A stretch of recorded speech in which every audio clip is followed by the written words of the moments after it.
I will always remember the night I first met Susan. It was more than 15 years ago, at the end of the spring semester at college, and I was then an ordinary student, not too distinguished from the rest. That day, my friends invited me to a party in one of the old buildings on campus. It was a typical event for students, a lot of noise, music, laughter, and talking about nothing. I was in the mood to stay there for a while, spend time with friends, and then quickly leave to prepare for the upcoming exams. When I entered a room filled with people, I had no premonition that my life would change that evening. I saw her in the crowd, Susan. The light from the table lamps reflected in her blonde hair, which fell softly over her shoulders. Her bright blue eyes were laughing, and I couldn't help but notice how she charmed everyone around her, not with loud conversations or looks, but with some amazing lightness and openness. She wasn't trying to attract attention, but it was impossible not to notice her. This was the person I wanted to approach, just to find out what makes her so special. But at that time, I was not one of those who easily start conversations with girls. My future was clearly mapped out. I was preparing to enter the Secret Service training program, and everything that distracted from this goal seemed insignificant to me. However, something in me changed when I met Susan's gaze. I was standing in the corner, trying to appear inconspicuous, but I noticed how she periodically glanced in my direction. There was a slight smile on her face, and it was that little detail that made me step out of my comfort zone. When I decided to approach, my heart was pounding. We met at a makeshift bar in the corner of the room, and I nervously introduced myself. "Hi, I'm Michael." "Susan, nice to meet you," she replied, holding out her hand to me. Her handshake was firm and confident, which immediately made me feel that in front of me was not just another student, but a person with an inner core. We struck up a conversation, and it turned out that we went to the same college, but had never crossed paths before. Susan studied at the Faculty of Art History and planned to work at the museum. Her passion for arts seemed to be something far from my world, but there was so much enthusiasm and passion in her voice that I involuntarily began to listen to her stories about classical artists and exhibitions she had been to. I, in turn, told her about my dream of working in the Secret Service.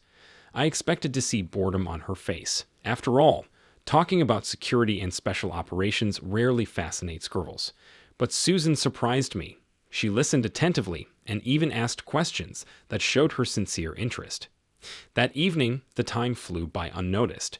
We talked about everything: books, music, our families, and what motivates us in life. Susan laughed at my jokes and was not without a sense of humor herself. It was so easy with her, as if we had known each other all our lives. At some point, the noise of the party seemed to fade into the background, and we were left alone, although there were still dozens of people around. It was that rare feeling when you realize that the person opposite is not just a casual acquaintance, but someone who will become a part of your life. I didn't know how this evening would end, but one thing was for sure: I couldn't just let her go. When it got late and people started to leave, I offered to walk her home. She agreed. We walked through the night streets of the campus, and the cool spring air invigorated us. Susan must have been in no hurry to get home, because our walk dragged on for several hours. We talked about the future, dreams, and what we want from life. She said that she always wanted to find a person with whom she could build her own small but strong universe. At that moment, I realized that I wanted to become that person for her. When we finally reached her dorm, I felt a little anxious. It's a strange feeling. You know you're about to say goodbye, but you don't want that moment to come. We stopped at the door. I asked, a little embarrassed, "Maybe we'll meet again?" Susan smiled, and there was a mischievous twinkle in her eyes. "Of course. That would be great, Michael." She went inside, leaving me with a lot of thoughts and with the unexpected certainty that this meeting was just the beginning of something big. I couldn't sleep that night. For the first time in a long time, there was no room in my head for thoughts about a career or future work in the Secret Service. I was only thinking about her. It's been a long time since then, but every time I go back to the memories of that party, I realize that it was then that I first felt what a real connection between two people was. Susan seemed perfect to me then. Life was full of plans, and I was sure that our future would be cloudless. It was the beginning of our story, the beginning of the life that we had been building together all these years. Life after college began rapidly, as if someone had pressed the acceleration button. After completing my studies, I accepted an offer to work in the Secret Service. It had been my dream since my youth, and it seemed that the path was finally determined. All my energy and attention were now focused on preparing for this difficult and dangerous world, where every mistake could cost my life.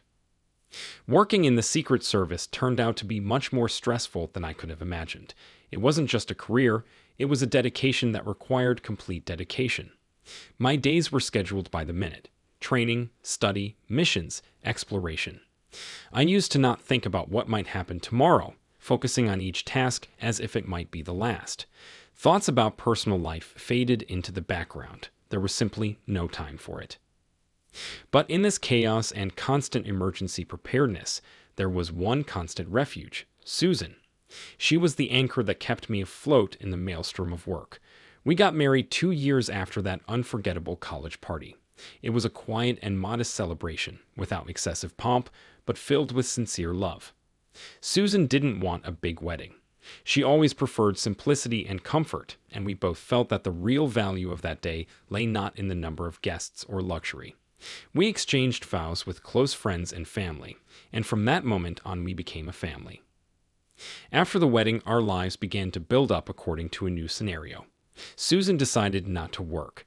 She was attracted to the idea of being a housewife, doing housework, creating comfort and warmth. She always said that she was inspired to take care of a place that could be called a real home, and I was never against it. On the contrary, I knew that she felt happy about it, and I rejoiced in her joy. It seemed to me that we had created the perfect balance. I was a warrior on the front line, protecting our family and country, and she was a guardian of the hearth, maintaining our lives in harmony. Our Manhattan apartment has always been in order. Susan didn't just keep our house clean. She turned our house into a real work of art. Every corner has been decorated with love and attention to detail. She loved choosing fabrics for curtains, decorating shelves with cute knickknacks, adding something of her own to the interior. We often laughed that our apartment looked like an illustration from an interior design magazine. But for me, this place was not just beautiful, it was the epitome of the comfort that my wife created. However, every year the work took up more and more time. I often left early in the morning and returned late at night, tired and exhausted. There were times when I could disappear for a few days. Missions, business trips, training. All this required full dedication. At times like this, I worried that Susan was feeling lonely or forgotten, but she never complained. Every time I returned home, she greeted me with a smile, and our quiet happiness continued as if nothing had changed. Shortly after our wedding, Susan became pregnant. It was an exciting time, full of hopes and expectations. I remember the first time I found out about it. I came home after a hard day, and Susan looked especially worried. Her eyes were glowing, and there was a slight smile on her face, as if she couldn't hold back her joy.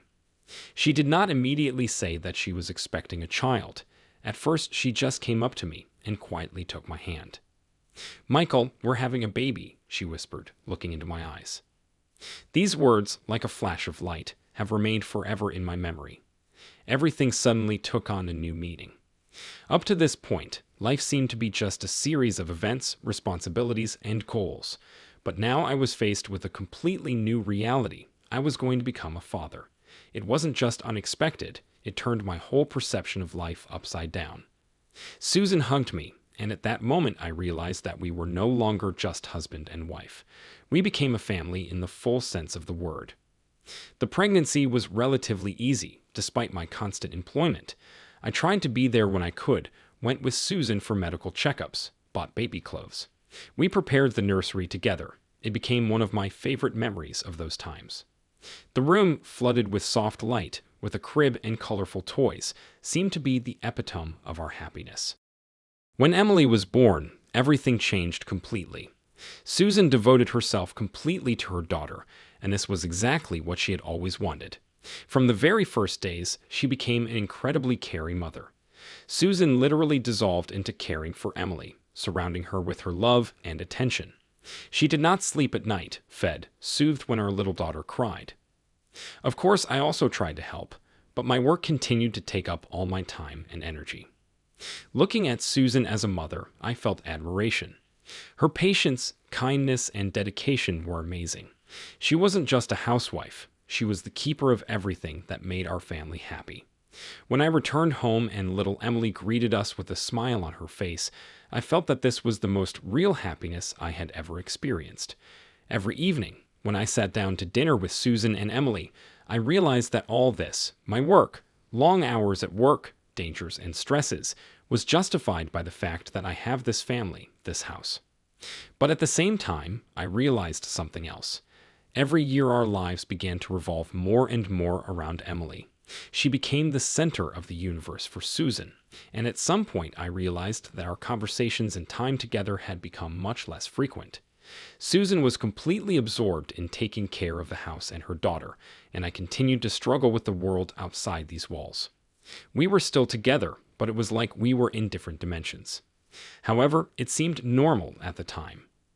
I thought it should be like this. Family, work, home, everything has its place and time.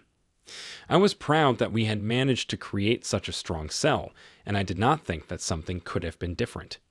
We have lived in this harmony for many years. Emily grew up, and her laughter filled our house with happiness. Susan continued to be the perfect mother and wife, and I continued to believe that all these sacrifices for safety and protection were not in vain. I thought we had a perfect life. Difficult, intense, but perfect. However, I could not imagine that after many years all this would turn out to be just an illusion.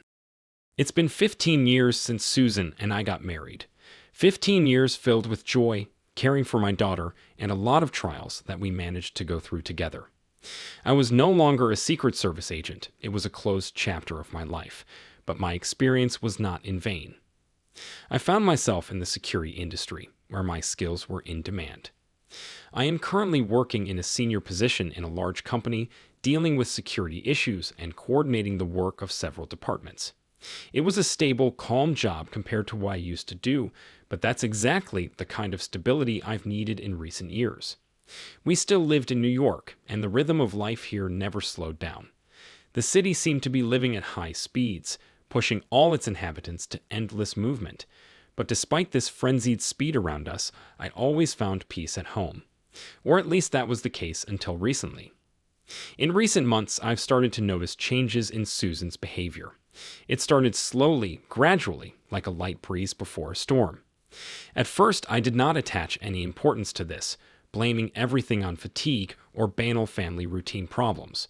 We are both no longer young, and our daughter, Emily, will soon reach the age where she will start living her life. I thought it was a natural process. We both change, get older, maybe start to lose touch with each other a little bit because of constant business and worries. However, the instincts developed over the years of service did not give me any peace. I've been worried about how Susan has been behaving in recent months. She became more and more distant. If earlier we could discuss what was happening in our lives, share thoughts and experiences, now our conversations have become superficial, almost formal. She no longer shared her thoughts with me as she had before. Sometimes she just looked at me with an expression like I was a stranger to her. Susan started leaving the house more often than usual. When I asked where she was going, she avoided answering or simply said that she would meet a friend, go for a walk, or on business. I tried not to focus on it, but every time she was going somewhere, something inside me stopped uneasily. I noticed that she began to spend a lot of time on the phone. Previously, neither of us were particularly keen on social media or constant correspondence, but now her phone did not leave her hands. She corresponded as if she had a secret life hidden from me all this time. One evening, I was sitting in our living room pretending to read the newspaper, but I was actually watching Susan. She was typing on her phone again, sitting on the couch across from me. I couldn't help but notice how she stole a glance at me and then abruptly turned off the screen. It was too weird. We had never hidden such little things from each other before, but now she acted as if she was afraid that I would see her correspondence. Her gaze was anxious, as if she was hiding something. My heart sank. I tried to calm myself down. Because I had known Susan for more than 15 years, we had been through a lot. Is this all just a figment of my imagination? One night, lying in bed next to her, I noticed how she was almost hiding her phone under her pillow when it suddenly vibrated. It bothered me. My mind, trained to search for dangers and suspicious details, could not ignore these signals. I tried to ask myself the question, what could this mean? Maybe she's just tired of the routine, looking for some new hobbies or girlfriends. But the more I watched, the more it became clear. It's not just fatigue or age-related changes. Something has changed. One morning, when she left home on business, I found myself thinking that I could no longer stay away. It was stronger than me. No matter how hard I tried to convince myself that this was a normal family phase, my instinct told me otherwise. The feeling of anxiety, like an old friend, returned to me. In my previous work, I always relied on intuition, and it rarely let me down. Now that intuition was screaming loudly in my ears, something was wrong. After many sleepless nights filled with doubts and reflections, I have made a final decision. I couldn't ignore my suspicion anymore, but I also couldn't just go to Susan with direct accusations without having any evidence. In my previous life in the Secret Service, I learned one important rule: do not act on emotions. This can lead to mistakes, and in our case, a mistake could cost our marriage and the whole life we have built. I decided to act, but act carefully, methodically, and coolly. The feeling of guilt did not leave me as I replayed the plan in my head. I knew that I was violating the boundaries of her personal space, violating the very trust on which our marriage was supposed to be built. But how can you continue to live if this trust has already begun to break down? Frankly, I felt like I had no other choice. Either I will find evidence that my suspicions were unfounded and we can start working on restoring our relationship, or I will have to find out the most bitter truth. Anyway, I had to find out what was really going on. The first step was to install spyware on her phone. I did it the day after I made the decision. It wasn't easy, because Susan rarely left her phone unattended. But one day, when she took a shower, I took advantage of the moment. It only took me a few minutes to download and install the app I needed. The program was practically invisible to the user. It transmitted to me all her messages, calls, and even recorded conversations that were conducted through the phone. I felt dirty, like I was betraying her, but it was a necessary step.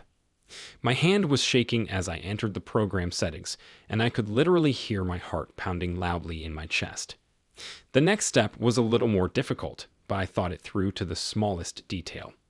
Susan always carried the same handbag with her, a gift from me for one of our wedding anniversaries. It was the perfect item to hide a GPS tracker in there. The difficulty was that it had to be done discreetly and carefully, so that she would not notice anything. I prepared in advance, ordered the smallest and most inconspicuous tracker that could be sewn into the lining of the bag. The operation was successful. One evening, when Susan was already asleep, I took her purse out of the closet and carefully sewed the tracker into a side pocket. She had never used this pocket, and I was sure it would go unnoticed. Now I had everything I needed. I could track her movements, see who she was talking to, and what she was writing in her messages. It was a strange moment. On the one hand, I felt like I was back on a special operation, and old professional skills that I thought I had long forgotten awoke in me. On the other hand, I couldn't get rid of the feeling that I was breaking something sacred that we promised each other the day we got married. When everything was set up, I opened the laptop and started monitoring. Nothing suspicious happened during the first few days. Susan went shopping, and sometimes she actually met with her friends, just like she told me. I was already starting to doubt myself. Perhaps all this was just a figment of my imagination. Perhaps I was really too immersed in my work and missed those important signals that should have warned me about her inner loneliness. I began to think that maybe it was my fault that our relationship had cooled down. I was so busy with my career that I probably just didn't notice how I was gradually moving away from Susan.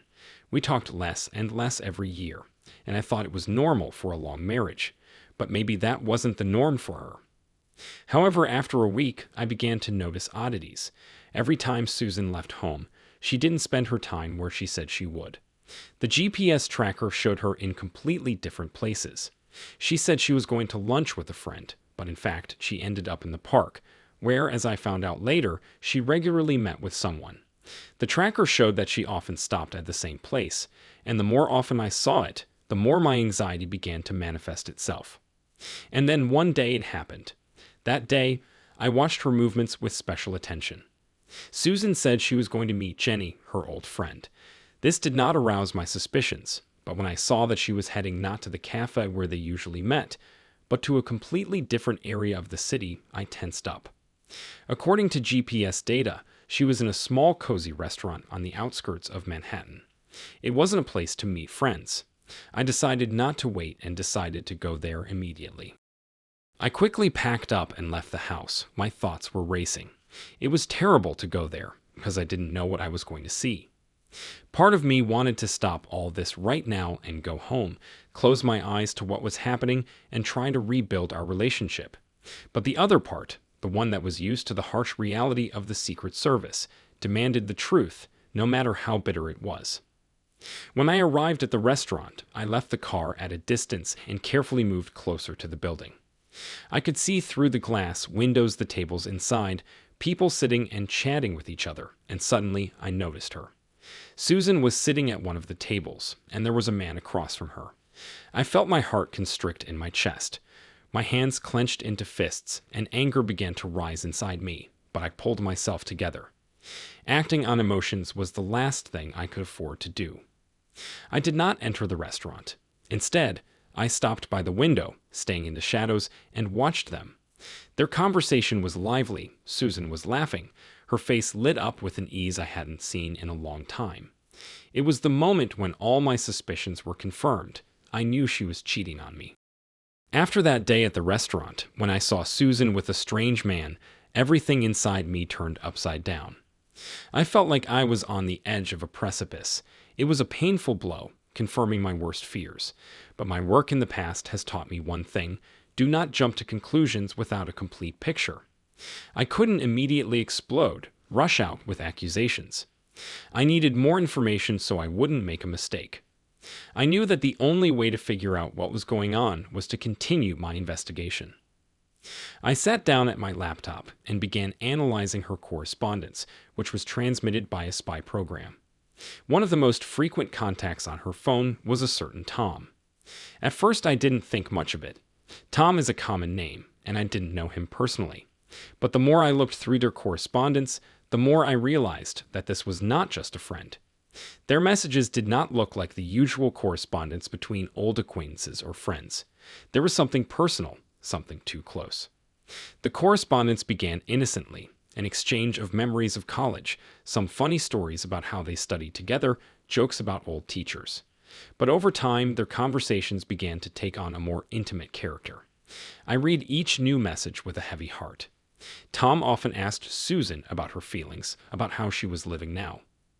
At one point, he even started talking about how much he missed her, how he would like to meet her. Susan responded to him warmly, sometimes too openly, as if he was more important to her than I could have imagined. She wrote to him about her feelings, which she said were mixed. These words made me freeze. One dialogue in particular caught my attention. Tom suggested meeting at one of his favorite places in New York, a small cafe where, as he wrote, you can talk quietly without prying eyes. This alerted me. Why did they want to be alone? Why did they have to meet in such a secluded place? My suspicion turned into certainty. They saw each other much more often than I could have imagined. The correspondence mentioned meetings that Susan never told me about. She left the house under the pretext of meeting with friends or business visits, but in fact she spent all this time with him. I started following these meetings. The GPS tracker I installed in her purse showed their routes. Every meeting with Tom took place in the most unexpected places in the city. Sometimes they were parks on the outskirts of Manhattan, sometimes cozy cafes hidden from the eyes of passers-by. They always chose nooks and crannies, places where no one could notice them. It hurt me to think that she had been lying to my face all this time. I was her husband, and she was supposed to share with me, but instead she was opening up to some old friend who suddenly became too important to her. I decided to follow them personally. One day, when Susan was going to meet her friends again, I knew that she was actually going to that. I checked the GPS tracker. She was heading downtown.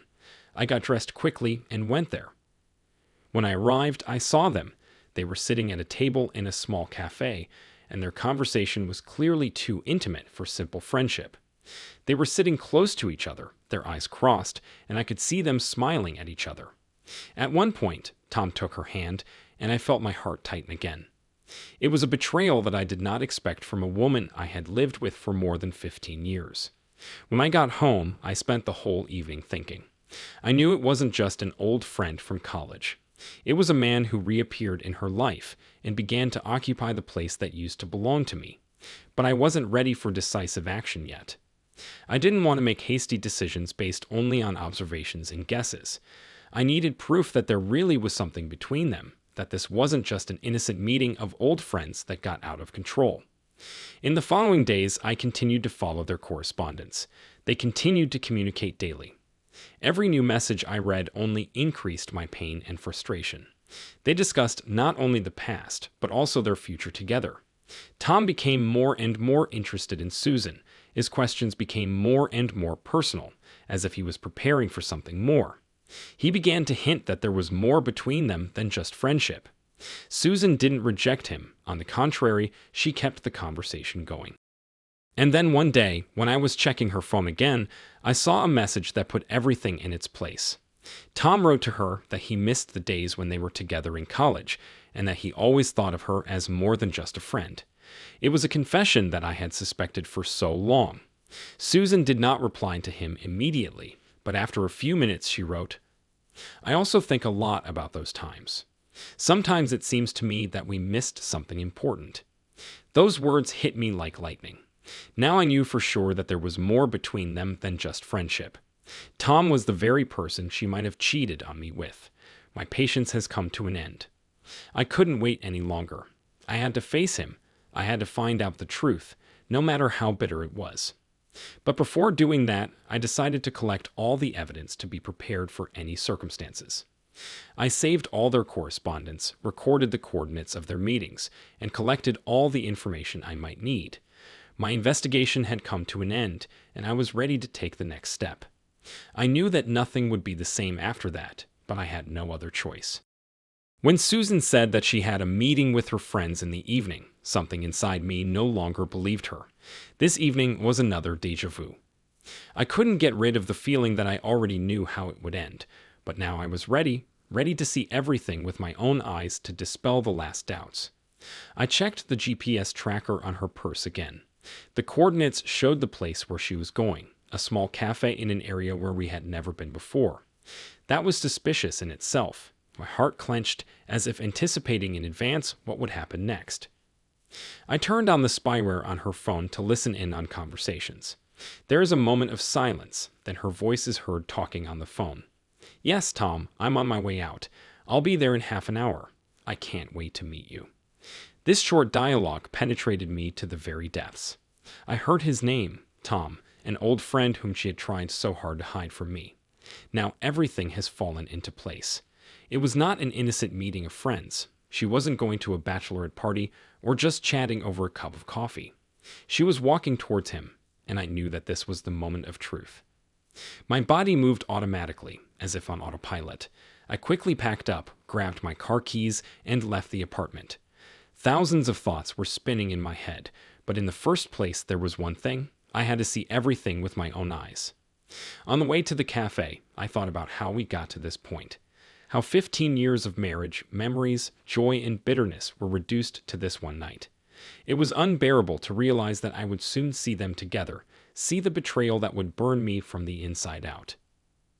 I drove up to the cafe and stopped a couple of blocks away so as not to attract attention. This place was too secretive, too private, and it only increased my anxiety. They chose it specifically so that no one could notice them. I got out of the car and moved closer. As I approached the building, I noticed that the cafe's windows were not brightly lit. Soft light, muted shadows, everything seemed to say, "You can hide here." I knew Susan was already inside, and Tom was with her. Standing at the glass door, I froze, trying to calm my breathing. My heart was pounding so loudly that it seemed anyone could hear it. I looked inside. They were sitting at a remote table, secluded, half hidden behind a column. Susan and Tom. I recognized her by her distinctive hairstyle and the way she held her head. slightly tilted forward, as she always did when she felt relaxed. Tom was sitting next to her. They weren't just talking, they were sitting so close that their shoulders were almost touching. At one point, Tom leaned over slightly and put his arm around her shoulders. My blood froze in my veins. It was the very scene that I was afraid to see, but which I had anticipated. They were laughing, talking quietly, as if they were afraid to break this moment of intimacy. It wasn't just a conversation between old friends, it was an intimate meeting. My hands clenched into fists. I felt anger rising inside me, but I restrained myself. It was impossible to act in a fit of rage. I had to stay cool. I stayed at the door, not daring to enter. My brain was overloaded. On the one hand, I wanted to break in there, tear up this world of theirs, demand an explanation on the spot, but another part of me, more rational, kept me from rushing into action. I took a step back and took a deep breath. I've already seen it all. That was enough. I had proof of their meeting. I already knew the truth. Now it was necessary to decide what to do next. I took out my phone and started recording what was happening. The camera captured the moment when Tom leaned towards her again, and she, without pulling away, put her hand on his shoulder. It was an obvious betrayal. The heaviness in my soul increased with every second of recording. I saved the video and, feeling my legs begin to give way, walked away from the cafe. I couldn't see it anymore. I didn't need the details of their conversation. I already knew everything I needed to know. When I got into the car, emotions began to roll in waves. I stared at the steering wheel, trying to collect my thoughts. They knew what they were doing. They deliberately hid from me, arranged meetings behind my back. Susan deliberately led a double life. I felt a sense of betrayal that I had never felt before. Images of our life together were spinning in my head. Emily's birth, those days when we laughed and dreamed of the future, trips, and the small joys of family life. It all seemed like a lie now. But I couldn't just leave. This meeting was a moment of truth. I knew I couldn't hide it. My heart was thumping in my chest, and with each beat, the anger was getting stronger. I couldn't stand it anymore. I couldn't stay away. A storm of emotions flared up inside me. Resentment, disappointment, betrayal. All the memories of our marriage, our years together, flashed before my eyes, as if collapsing at this very moment. I knew this evening would change everything. I got out of the car and, without hesitation, headed for the entrance to the cafe. For a second, I felt time slow down. Thoughts were spinning in my head. How did this all happen? How did I not notice before? But then anger got the better of me, and I walked into the place with a firm step. When I opened the door, the tinkling bell at the entrance attracted their attention. Susan turned her head sharply in my direction. There was confusion on her face at first, then horror. She immediately pulled away from Tom, as if trying to pretend that nothing was going on between them. But I've already seen enough to no longer believe in her games. Michael? She choked out, her voice shaking with shock. Tom sat with a surprised expression on his face, as if he didn't fully understand what was going on. But I wasn't going to explain it to him. I stopped a few steps away from their table. His heart was beating so hard that it seemed that everyone around him could hear it. But outwardly, I kept my cool. Susan's face was pale, and her hands were nervously fiddling with the edge of the table. Tom looked at me with confusion, clearly not expecting that everything would turn out this way. "So, these are your friends?" I asked coldly, turning to Susan. My words sounded like a blow. Fear appeared in her eyes, and she opened her mouth as if she was going to say something, but couldn't. At that moment, her whole behavior indicated that she understood that she had been caught. "Michael, it's not what you think," she tried to start, but I didn't let her continue. "Not what I think it is," I repeated sarcastically, leaning closer. "I've known about you for a long time. I know you've been seeing him behind my back. You lied to my face every time you said you were going to your friends. You betrayed me, Susan. She betrayed our family.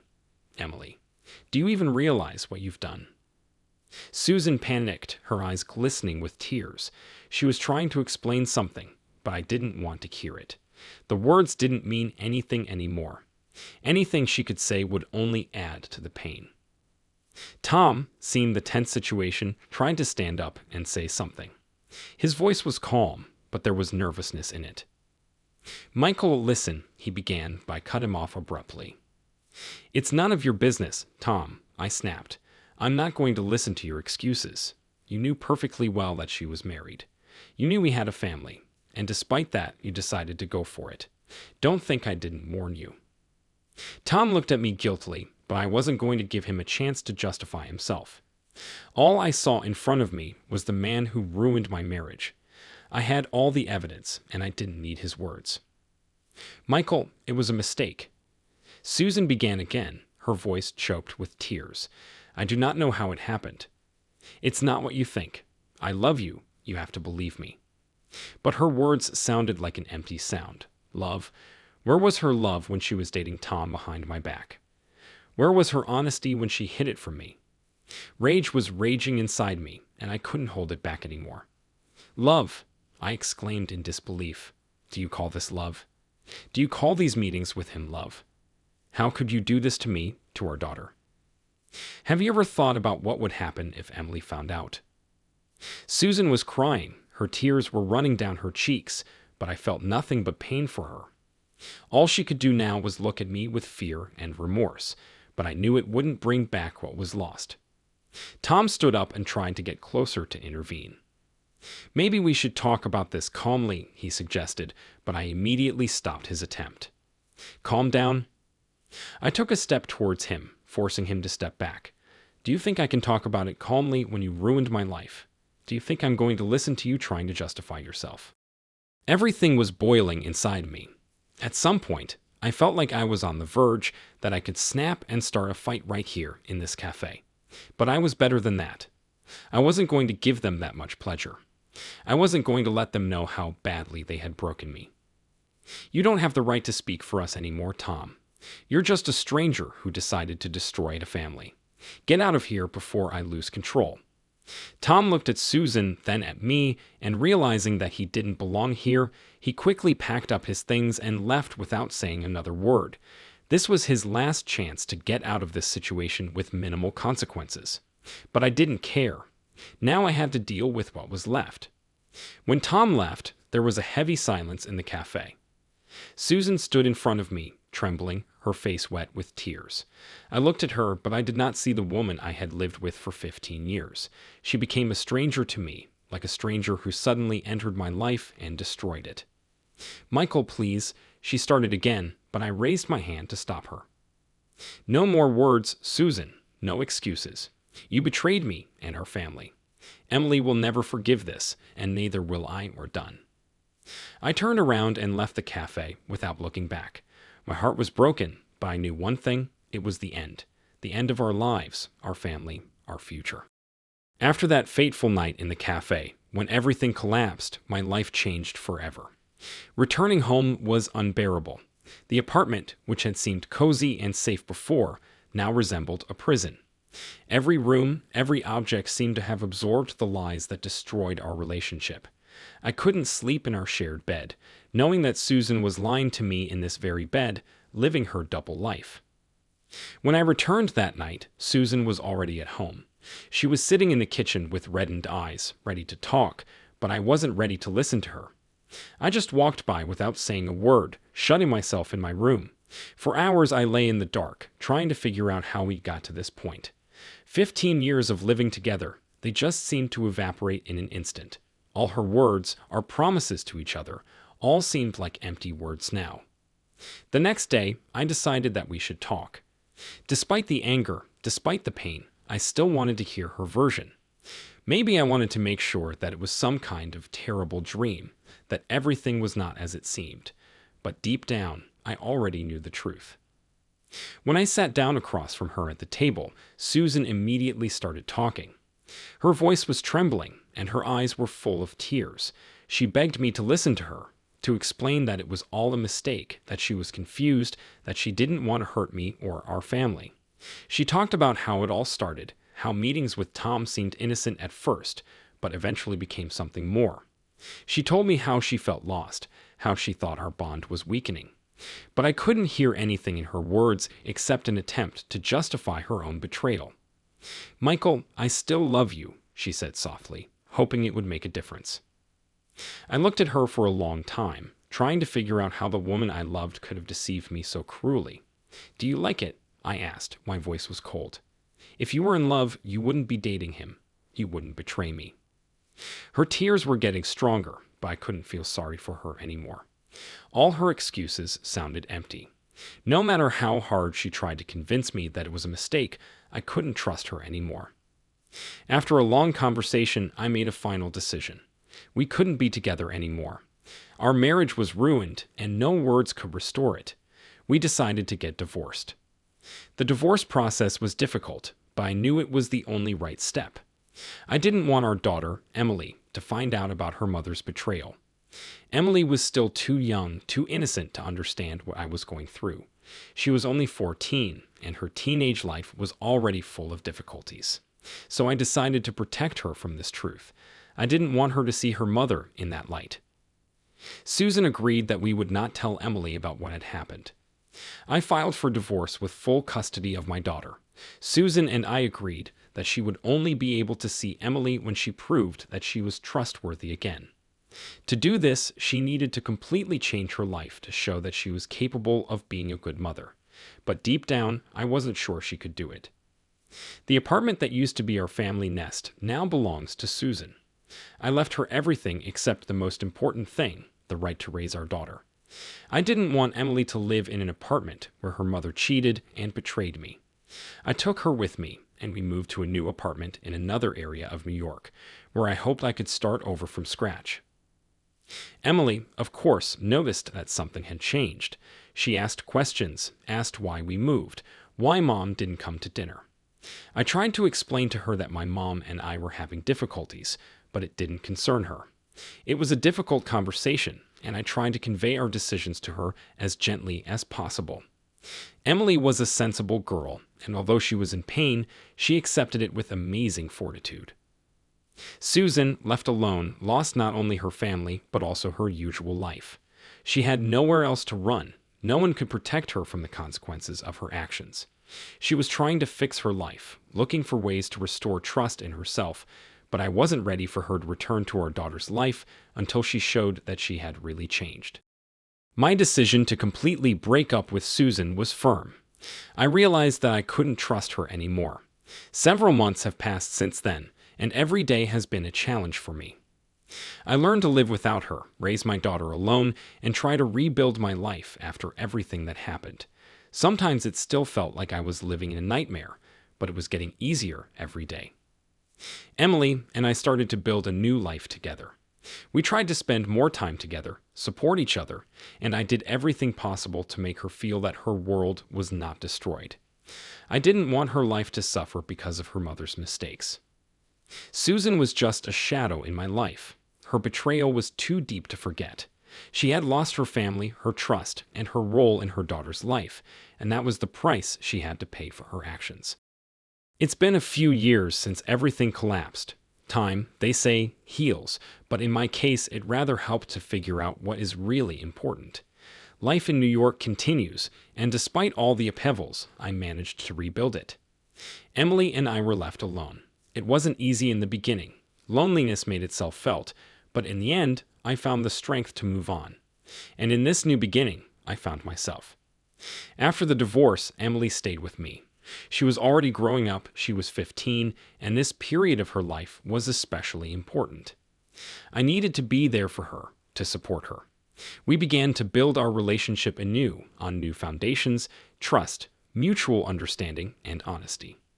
Emily didn't know all the details of what happened between Susan and me, and I was glad I was able to protect her from this pain.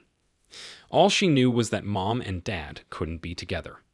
At first, Emily missed her mother. Susan wrote to her sometimes, and in these short messages, she tried to maintain the appearance of a normal connection. But as our lives moved forward, Susan became more and more distant. After the divorce, her life rapidly went downhill. She stayed in the apartment that we once shared, but she soon ran into financial difficulties. The amount she received after the divorce ended very quickly. Susan had never worked. She had been a housewife all her life, and now that she had to cope on her own, it turned out that she had neither the skills nor the experience to get a decent job. She could not find a decent place in New York, and her life, accustomed to comfort, changed radically. She tried to keep the apartment, but was soon forced to sell it, as she could not afford its upkeep. She no longer had the comfort she was used to. Having lost everything that was important, Susan moved to another state, hoping for a better future. Sometimes she still wrote to Emily, but these messages were rare, and their connection gradually weakened. Emily grew up without her mother's constant presence in her life, and it changed her. She became strong, independent, and I was proud of what she had become. My life, despite all the blows, was gradually recovering. I focused on my career, continued to work in the security sector, and finally began to find in it not only professional satisfaction, but also stability, which gave me confidence in the future. Emily and I settled into a new apartment, and although our house now looked very different from when we all lived together, it became our new place of safety and warmth. A few years after the divorce, I met a woman who changed my understanding of what love is. Her name was Sarah, and she made an immediate impression on me. We met at one of the corporate meetings, and since then, our relationship has developed rapidly. She was completely different, not like Susan. There was so much warmth and sincerity in Sarah that I began to believe again that true love exists. After everything I've been through, it was hard for me to open up again, but with her, it was different. Sarah got along well with Emily. They found a common language from the first days of acquaintance, and it was a huge relief for me. I saw my daughter smiling while spending time with Sarah, and it was the joy that I have missed so much in recent years. We spent weekends together, went on small trips out of town, walked through the parks of New York, and I finally felt that I had found my place in this world again. Emily, who became older and more mature, understood perfectly well that our family would not be the same as before, but she accepted it with amazing fortitude. Her support and understanding helped me move forward. I saw how she was changing, becoming an independent and strong person, and I was proud of the kind of person she had become. We had a special union, father and daughter, which was strengthened even more after everything we had been through. Sarah has become not only my mainstay, but also an important part of Emily's life. They discussed school issues and future plans together, and Emily saw her as a friend. It brought us all closer together, and soon I began to feel like we were a family again. Of course, it wasn't the same family as before, but it was real, and it had everything I needed to be happy. I no longer felt the pain of Susan's betrayal. It's in the past, just like Susan herself. I no longer thought that she could regain her place in our daughter's life. It was her decision to destroy our family, and she suffered the consequences for it. Sometimes Emily thought of her mother, and I tried not to disturb her when she wanted to respond to the rare messages from Susan. But I could see that it didn't really matter to Emily anymore. She lived on, just like me. Now that several years have passed, I can say that I am happy. Life goes on, and I finally found my place in it. I am grateful for the lessons I have learned and for the people who are with me now. Sarah and Emily have become my new meaning of life, and together with them, I feel that I can cope with any difficulties that life may present to me. True love exists, and I know it because now I live it every day. Dear friends, thank you for listening to this story. If you like my content, please rate this video with a like and don't forget to subscribe to the channel. Have a nice day.